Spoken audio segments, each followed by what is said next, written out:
Wahai orang yang beriman, pergilah, ya, perangilah orang-orang kafir yang ada di sekitar kamu, dan hendaklah mereka merasakan sikap tegas daripada kamu.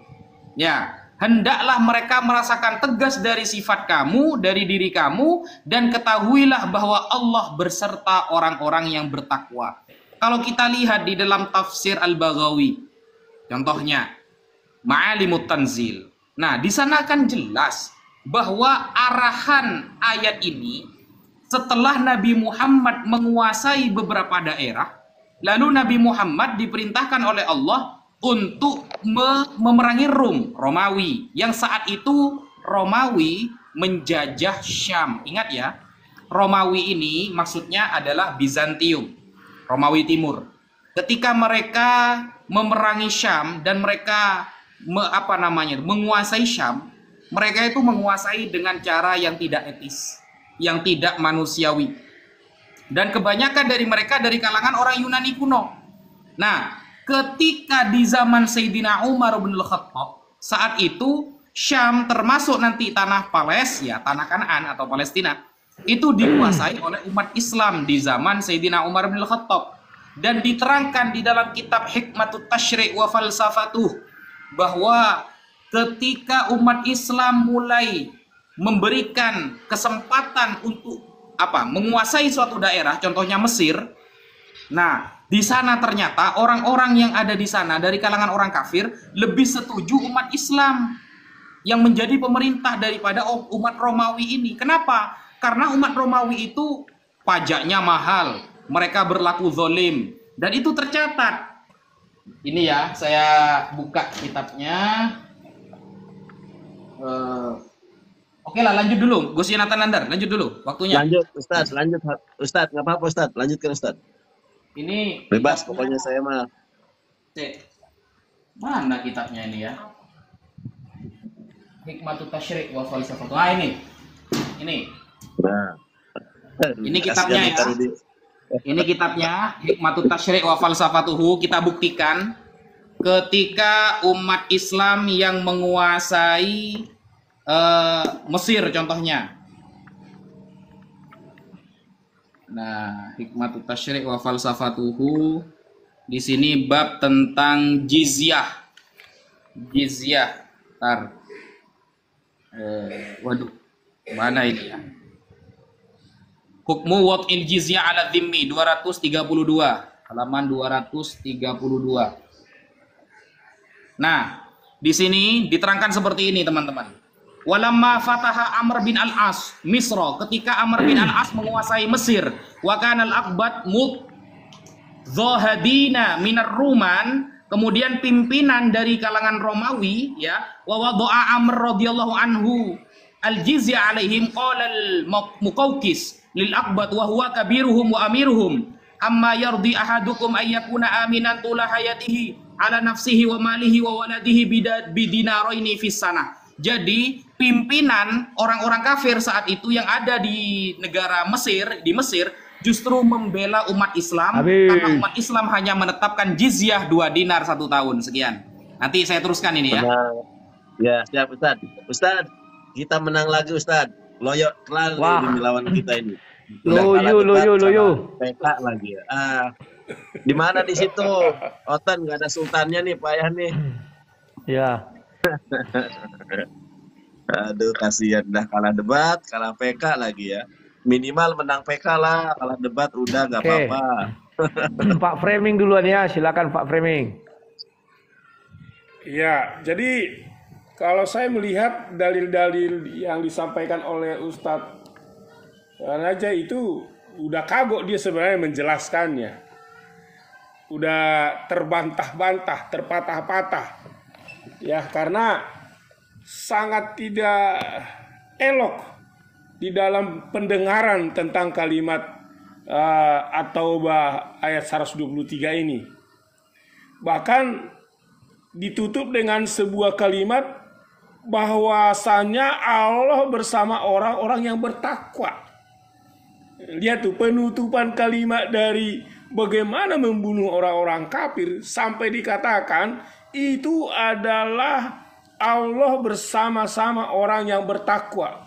Berarti kalau ayat sebelumnya membunuh itu adalah sesuatu yang baik dan bertakwa, tentu ini bukanlah sebuah toleran.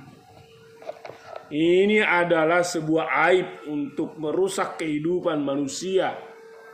Ya, itu yang pertama. Terus yang kedua, kalau kami mengangkat tentang bagaimana pandangan Alkitab kami mengenai toleran, itu sangat-sangat banyak. Contoh, kalau saya mau memberitahukan kepada kalian mengenai ayat yang terdapat di dalam Roma pasal 14, ya, terimalah orang yang lemah imannya tanpa mempercakapkan pendapatnya. Kami diajari, bahkan orang yang imannya lemah pun kami diberitahukan untuk menerima. Ya, yang seorang yakin bahwa ia boleh makan ini, makan itu, dan sebagainya. Tetapi orang-orang yang lemah imannya hanyalah makan sayur-sayuran. Ini bagi kami disuruh kami untuk menerimanya. Oke, satu lagi. Ya, lanjut. Ya, terima kasih. Ustadz Wafi tadi bilang ke rumah saya orang Kristen datang, memang datang. Rumah saya Islam juga datang. Saya baik. Tapi ayat itu bicara bukan seperti itu, Ustaz Wafi. Dia memberitakan Injil yang berbeda dengan yang diberitakan para rasul. Makanya aku bilang orang Syiah datang ke rumah Ustaz Wafi dan bicara agama, pasti Ustaz Wafi usir. Karena tidak sama Syiah dengan Sunni. Belum lagi kalau Ahmadiyah datang. Kalau enggak, buktinya enggak mungkin dia dipukuli sampai mati, itu ada 2. Videonya masih ada. Tidak mungkin lagi musola masjid mereka dibakar yang di Kalimantan itu pada sama-sama Islam. Makanya Ustaz Wafi yang dibilang kalau dia memberitakan, menyampaikan, paham ya? Kalau hanya bertamu memang nggak kita usir. Mana ada dibilang dia bertamu, duduk bicara? Enggak, itu bicara tentang nabi palsu, ya. Kemudian dosa Muhammad itu ada, surah 48 ayat 2 itu udah nyata.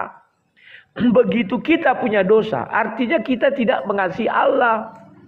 Begitu kita punya dosa, artinya kita tidak mengasihi manusia. Gak ada cerita kasih. Tolong dicarikan saya ayat mengenai kafir tadi. Bisa nggak kafir masuk surga? Yang tadi kan tidak bercerita kafir, hanya dibilang Allah membiarkan mereka. Tidak ada dibilang, oh mereka akan ke surga kafir-kafir itu. Nggak ada. Dan sudah kubacakan tafsir Ibnu Katsir. Ternyata mereka sudah muslim. Karena mereka menerima Muhammad. Menerima Allah SWT. Dan ahli kitab di dalam zaman Musa itu diakui Allah. Kemudian di dalam zaman PL. Tadi terlupa. Kenapa Tuhan itu kasar, kata Sinandar, ditunjukkannya. Tuhanmu memang gak kejam. Sodom dan Gomora itu dimatikan semua. Zaman Nuh dimatikan semua, gak ada peperangan. Gimana sih? Dan ingat kami Kristen. Ustadz Wabi tadi kan bicara Kristen katanya. Ya, inilah Kristen itu. Bahwa Yesus tidak pernah membunuh, tidak pernah berzina, tidak pernah melakukan dosa, makanya kami ikut dia. Buat apa kami mengikut pendosa? Daud pun tidak akan kuikuti karena Daud pernah berzina. Ketika dia berzina artinya dia tidak mengasihi Tuhan. Gak ada kasih. Orang yang memiliki kasih itu adalah Henok, Elia. Itu memang betul mereka ke surga. Baru Yesus Kristus. Tidak ada cerita. Kalian tidak mengerti apa itu kasih. Ketika kau berdosa, kau tidak punya kasih. Pahami dulu itu. Terima kasih. Kalah lagi kami. Kalah terus. Gak apa-apa lah. Hanya kalah PK. Tapi kalau argumen enggak lah. Balik kalian sampai nengel. Ayo lanjut. Mana belum muncul? Duluan Gus, jangan dulu. Siap Ustaz. Dikit aja Ustaz tema. 2 menit, 3 menit gak apa-apa Gus. Ya, aku yang mencet sekali. Ustaz. Wah, sudah standar duluan. Saya bingung dengan teman-teman Kristen ini ya. Udah kalah debat, kalah PK lagi. Saya hanya menambahkan yang ini 2 Yohanes 1 ayat 9-10 itu. Nah, di sini dia dikatakan, jika seorang datang kepadamu dan tidak membawa ajaran ini, Kalau saya datang ke si Rudi, saya tidak membawa ajaran Kristen loh, saya membawa ajaran Islam. Janganlah kamu menerima dia dalam rumahmu dan jangan memberi salam kepadanya. Ini adalah bentuk intoleransi dalam ajaran Kristen, ya kan? Karena di sini tidak membawa ajaran ini. Kalau kemudian Rudi, Nandar, kalau kamu ke rumah saya akan terima kamu, Nandar. Justru apa yang kamu lakukan, menerima saya di rumahmu itu adalah bentuk pelanggaran kamu terhadap kitab sucimu. Tuh. Tadi saya bertanya tentang apa namanya itu? Saya bertanya tentang bagaimana kekejaman Tuhanmu. Anda boleh tanya sama Ustadz Wahab itu. Dalam Islam peperangan ini ada regulasinya. Gak boleh ini, gak boleh itu. Dalam ajaranmu berperang itu boleh membunuh, boleh merusak. Itu saja Ustadz Wafi, lanjut Ustadz. Siap, saya mau balik kamera dulu. Ini ya, di dalam Boleh. surah Taubah tadi itu, ini namanya kitab Hikmatut Tasyri' wa Falsafatuhu. Framing di mute, berisik. Mas Framing di mute dulu dong, berisik banget. Halo? Lanjut Ustadz. Dah. Lanjut. Ya. Ini di dalam kitab Hikmatut Tasyri' wa Falsafatuhu yang ditulis oleh Syekh Ali Ahmad Al-Jurjawi, ahadu ulama'il Azhar. Beliau salah satu ulama terkemuka di Azhar. Di sini membuktikan fakta sejarah. Ini ya, kita bacakan. Walamma fataha Amr bin Al-As Misra, ketika Amr bin Al-As membebaskan tanah Mesir. Wa kana al-Aqbab, saat itu beberapa kaum Qobab mudhahadina minar Roman, mereka ditindas habis-habisan oleh orang Romawi. Jangan tanyakan agamanya apa Romawi ini ya. Mereka ditindas habis-habisan oleh orang Romawi. Wa wada'a Amr radhiyallahu an al-jizyah alaihim. Dan saat itu Amr bin Al-As menetapkan jizyah, bayar pajak 1 tahun sekali. Ketika itu qala al-Muqawqis lil Aqbad, gubernur Muqawqis dari kaum-kaum Aqbad yang di Mesir itu mengatakan, wa huwa kabiruhum wa amiruhum, beliau adalah pimpinan mereka, beliau adalah pembesar mereka. Dia mengatakan, amma yardha ahadukum ayyakuna aminan, barang siapa dari kalian yang ingin aman tulah hayatihi, kehidupannya, ala nafsihi, jiwanya dijaga, wa malihi, hartanya dijaga, wa waladihi, anaknya dijaga, hanya dengan bidinaro ini, membayar 2 dinar fis sanati, dalam waktu 1 tahun. Wa may ya'tarid, dan barang siapa yang tidak mau, yang menentang kepada aturan orang Islam ini, alal muslimin, ternyata kata beliau bahwa wa may ya'tarid alal muslimin fi akhdil jizyah minadz zimmiyin, kalau kalian tidak mau bayar jizyah kepada orang-orang kafir zimmi, naqulu lahu innad dinal islam kallafal muslimin,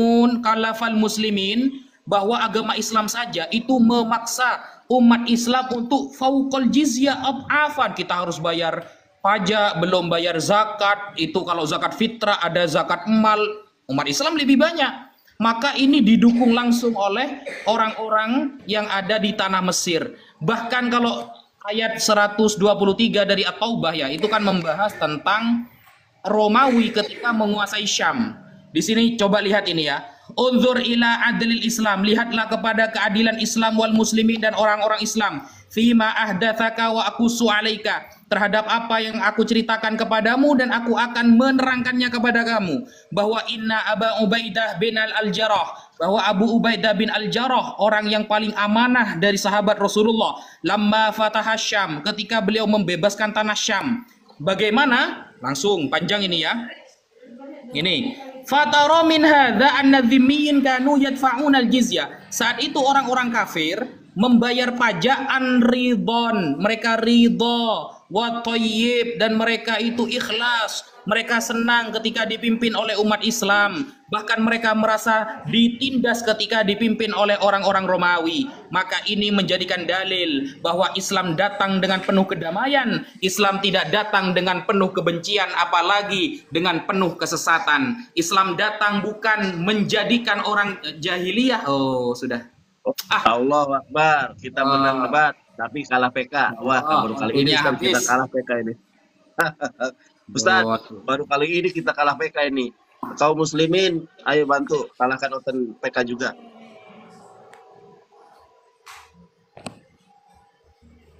Rudi udah terguncang Rudi.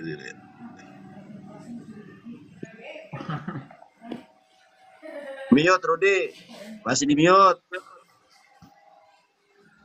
Framing silakan. Wow, Oke. sayang. Ya, jadi kalau kita lihat dalil-dalil yang ditunjukkan oleh Ustadz Wafi itu nggak matching dengan Al-Qurannya. Yang mengajarkan harusnya itu Al-Quran. Kenapa harus bawa sejarah? Sejarah itu adalah bagian dari kehidupan antara bangsa dengan bangsa lain. Tapi yang kita minta itu dari tadi, dari Al-Quran, nggak ada satupun ayat yang Ustadz Wafi yang bahas dari bahasa Arabnya lah, tafsirannya lah, belum.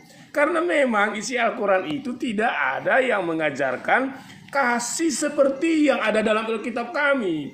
Khususnya tadi waktu kami bacakan di dalam beberapa kitab seperti di Lukas dan Matius. Kasihlah Tuhan alam dengan segenap hati, kasihlah sama manusia seperti dirimu sendiri. Itu bisa nggak sih ada di dalam Al-Quran kalian? Begitu detail. Kasih itu acuannya kuat pada manusia. Kalau ada di dalam Al-Quran, Bang Rudi mungkin bisa bersahadat, bukan saya gitu ya. Silakan Bang Rudi. Oke, terima kasih. Nandar, kau tetap aja tidak membacakan ayat 7. Ya, oke, aku ikut apa katamu mengenai yang tadi. Jikalau seorang datang kepadamu dan dia tidak membawa ajaran ini, ya. Jadi ini kau datang membawa ajaran, Nandar, bukan bertamu. Paham nggak kau ajaran? Jadi bilang dari ayat atasnya itu nabi palsu datang ke rumah kita memberitakan ajaran yang tidak sama ajarannya dengan yang kita anut.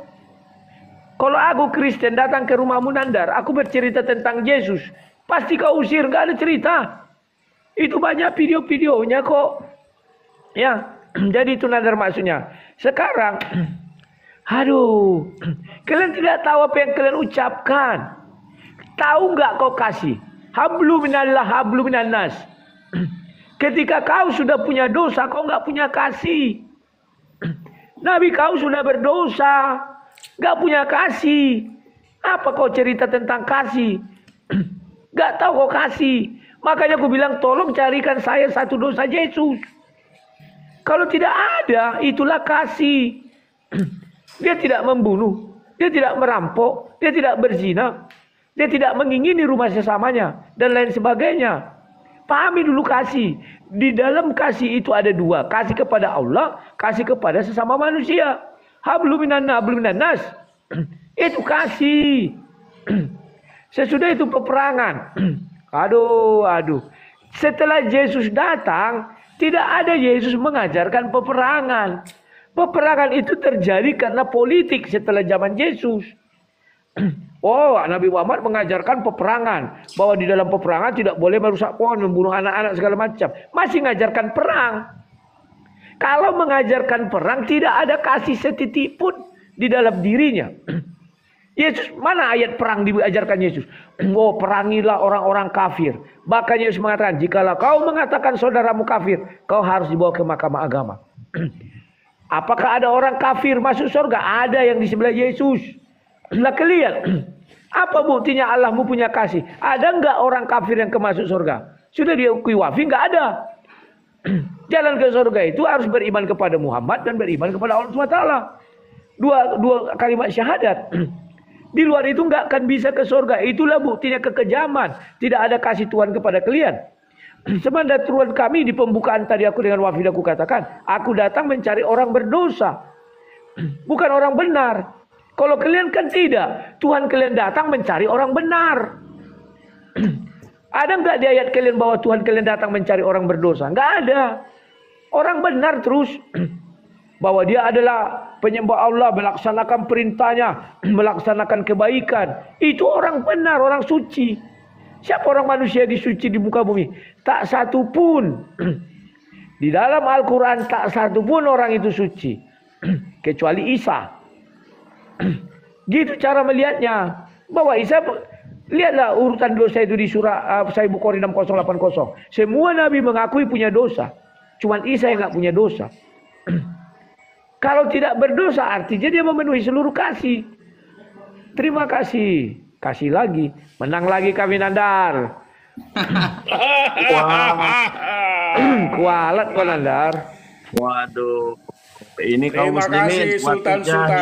fisabilillah. Terima kasih ya orang-orang Kristen sudah mulai baik-baik. Kita jangan kalah PK juga ya teman. Debatnya menang ya kita PK-nya juga harus menang lah ya teman. Wah, Ya. menghibur diri Terima memang kasih nggak terlawan si Nandar ini. Sultan Kristen. Terima kasih Sultan Kristen. Baik hati kalian. Sultan. Jangan ejek-ejek si Nandar kami. Oke. Teman-teman, Ustadz Wapi aku dulu ya. Bentar ya. Rudi, kamu berbohong. Yesus itu punya dosa banyak.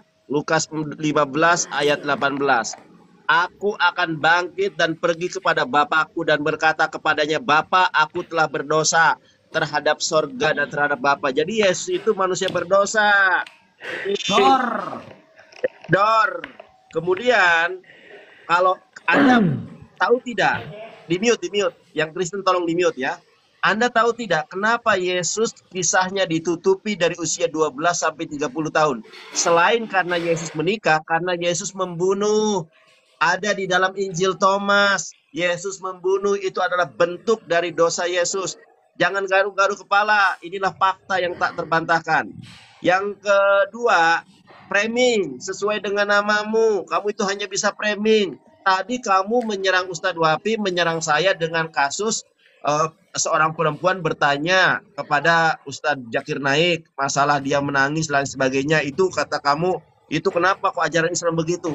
Itu bukan ajaran Quran.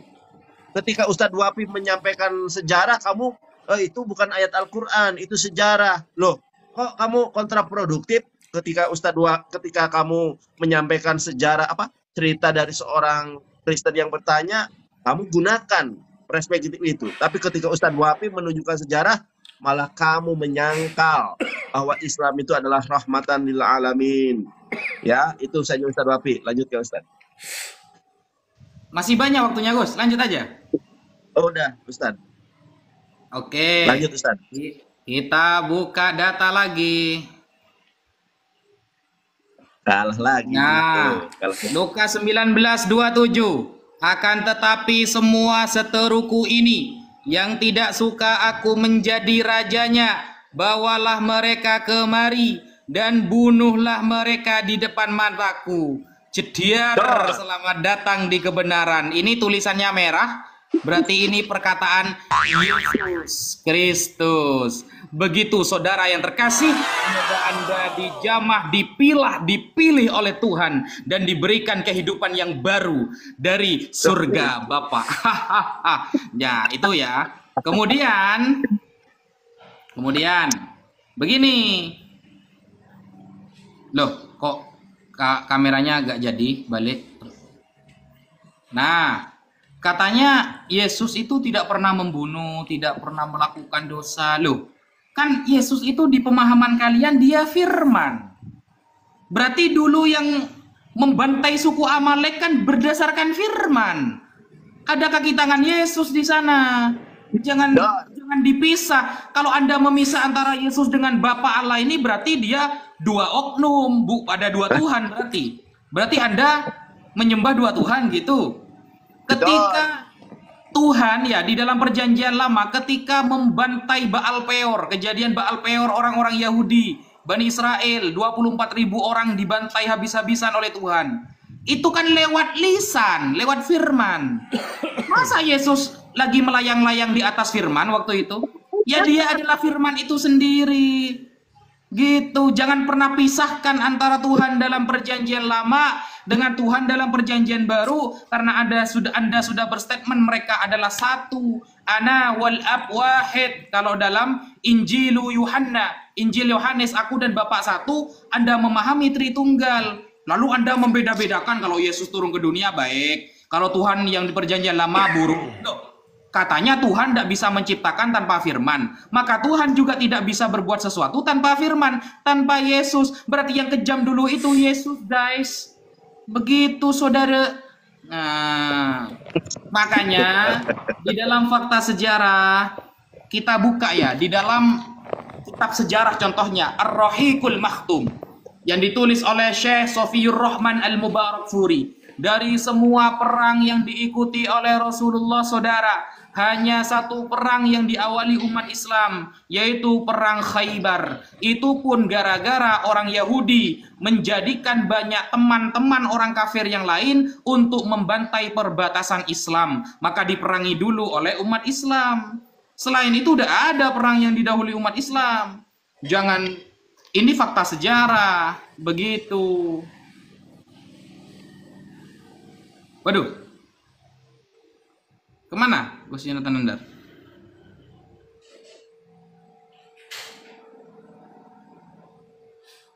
Loh, kena banned dia. Suaranya ada kedengeran, Mas Rudi. Ya, dibilang putuskan aja media. Si Nandar kena ban 10 menit. Waduh. Oke. Sudah, Halo penutupan Pak aja Framing. sudah. Pak Framing. Halo. Ya, Waktu saya sudah ya. Ya. Bisa turun sebentar Pak Framing biar kami selesaikan dengan aja penutupan terakhir ini karena si Nandar sudah terbuang. Ya. Penutupan Mohon maaf, Pak aja Framing ya. bisa. Ya, apa closing ya? Nanti dikira 2 lawan 1 Pak Framing. Oke, ya udah saya tutup aja dulu. Siap. Terima kasih. Ya, terima kasih buat yang pertama kepada Ustadz Naja dan juga terima kasih kepada Bro Nandar yang sudah tepar dia karena mungkin dia menghitung koin dulu sehingga koinnya membuat dia terlelap, bukan menghitung debatnya. Dan terkhusus kepada rekan saya. Masih ingat nggak Bro Rudi dulu kita melawan Juma tentang apa dulu puasa ya? Kita sebenarnya udah pernah sama-sama melawan Juma dua suaranya tentang topiknya puasa. Ya, jadi nanti kapan waktu ajak lagi biar kita bal-bali siapapun yang ada di dalam lawan-lawan debat kita. Siap. Sekian, terima kasih. Turun dulu. Shalom, Tuhan berkati ya. Ya. Turunkan dulu aku, gimana caranya nih? Biar ku turunkan. Gimana cara nurunkannya? Klik aja yang ada 2 itu. Udah. Nah, oke. Saya jawab dulu ya. Ustadz 2 menit aja. 2 menit baru kita penutupannya. Ya. 2,5 menit lah. Ustadz tadi kan juga setengah. Si Nandar tadi 5 menit itu habiskan menjawab dengan penutupan sudah. Oke. Lukas 15 tadi ayat 18 itu di sini kekeliruan daripada si Nandar. Itu bukan Yesus mengatakan dia berdosa, aku pergi kepada Bapakku. Udah sering ku jelaskan sama dia. Tapi terus mengatakan Yesus berdosa. Itu cerita 2 orang anak. Yang satu anak sulung, anak bungsu. Yang anak bungsu ini meminta hartanya semua, dijualnya, pergi dia ke kota berpoya-poya. Mana ada Yesus pergi berpoya-poya? Ya. Jadi Nandar ini ingin menyesatkan karena ada kalimat situ, aku mau pulang kepada Bapakku dan aku akan mengaku berdosa kepada Allah. Kemudian Lukas 19 ayat 27 kan dijelaskan perumpamaan. Seumpama ada seorang pemilik kebun anggur. Kan perumpamaan. Perumpamaan itu bukan makna sesungguhnya. Jadi Yesus tidak pernah memerintahkan kami jadi raja, enggak ada. Dia membuat perumpamaan raja, tidak mau dia diduakan, tidak mau. Maka dibuatnya lah di situ perumpamaan. Itu hanya berlaku untuk para raja, bukan kami. Kami kan tidak raja. Oke. Kemudian mengenai firman, terima kasih Ustaz Wafi. Akhirnya mengaku Yesus itu adalah firman Tuhan. Itu saja yang mau kami tunggu selesai. Nah, zaman dahulu Tuhan berfirman, iya berfirman dia. Makanya aku bilang, kalau bercerita kejahatan, Tuhan menghukum zaman dahulu, bagi manusia memang sadis. termasuk ajaran Islam. Memang di Islam tidak ada itu disuruh Tuhan mematikan zaman Nabi Nuh. Anak-anak semua mati. Memang tidak ada Tuhan zaman Sodom dan Gomora di Al-Quran. Ada. Meskipun tidak komplit. Itu kan mati semua. Itu pahami dulu Ustaz Wafi. Konsepnya itu yang penting. Sudah. Kemudian Ustaz Wafi. Makanya sampai sekarang Ustaz Wafi nggak bisa menunjukkan satu ayat sama saya. Di mana dikatakan Allah SWT mengasihi kafir. Aku mengasihimu. Aku datang mencari orang kafir. Ada nggak di dalam ajaran Islam? Kubukakan sebuah rahasia. Bahwa ajaran Islam ini datang mencari orang suci. Bukan orang berdosa. Makanya mereka bilang apa? Amal soleh. Baru bisa beriman kepada Allah. Kalau orang berdosa nggak bisa. Kalau di dalam Bible aku datang mencari orang berdosa. Artinya apa? Semua manusia berdosa. Baik Islam, Kristen, Hindu, Buddha dan sebagainya. Kalau ajaran Islam kan Allah datang mencari orang suci. Itu sudah jelas ayatnya. Makanya cari saya dulu satu ayat. Yang mengatakan bahwa Allah SWT mengasihi orang kafir. Dan bisa memasukkan orang itu ke dalam surga. Bagaimana memasukkan orang kafir ke dalam surga? Orang beriman saja belum ada yang ke surga. Orang suci saja Nabi Isa belum ke surga, masih di langit kedua. Itu pun menurut hadis karangan manusia. Kalau Al-Quran itu firman Allah. Jadi pahami dulu. Kemudian arti kasih pun kalian tidak paham. Kasih itu adalah hablum minallah hablum minanas. Gak ada cerita, itulah kasih. Kasih kepada Allah, kasih kepada sama manusia. Kalau kita berbuat dosa, contoh saya mencuri, artinya saya tidak punya kasih lagi kepada saudara saya itu. Saya membuat dia menjadi apa? Menjadi berdosa.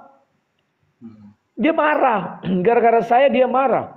Saya ambil hartanya, saya ambil haknya. Nah itu Ustadz. Ya. Apalagi kalau sampai saya menuncit. Itu juga dosa. Jadi pahami dulu. Tapi kalau kau memahami kasih. Kasih itu apa? Bahwa dia tidak pencemburu. Lemah lembut. Makanya dalam Kristen diuraikan kasih itu apa? Kasih itu lemah lembut serta